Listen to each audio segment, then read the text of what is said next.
Hi, the old storyteller John Scott.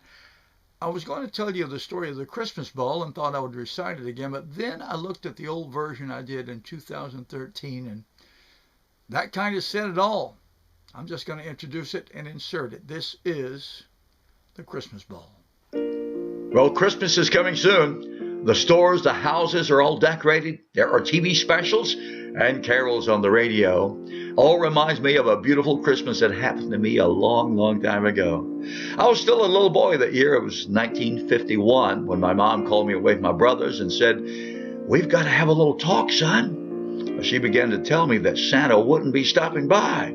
I was still a little kid. All I could do was sit there and cry. She explained that there were kids in the world who didn't even have food to eat. We had apples and oranges. To them, that would be a special Christmas treat. I told her that I had been saving pennies. I had enough for cookies and milk when Santa stopped by that year. I even went out to the field behind the barn and bundled up some straw for those 8 famous reindeer. From her look, it was hopeless, so I went to bed. But I sure couldn't go to sleep. I heard the door close softly, and through my window I saw Mom as she slowly walked off down the street. She was going out to look for firewood, and though we didn't have any toys, I knew she'd build a cheerful fire to wake up her 4 little boys.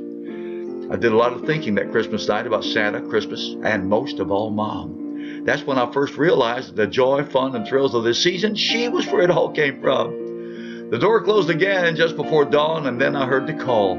"Son, come see what Santa left." And there in my stocking was a small red rubber ball.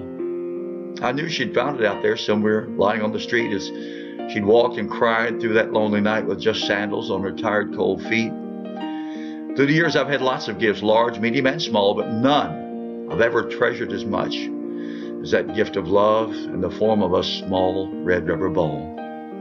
My brother Dean and I stood by her bed just before Christmas in 1997. We were there when the angels came and took Mom to be with them in heaven. 13 years later, tragedy came back again when Brother Dean went to meet his reward just after Christmas in 2010. But I carry on with the precious memory of that small little Christmas ball. It gives me strength and spirit each year to say a heartfelt Merry Christmas to all.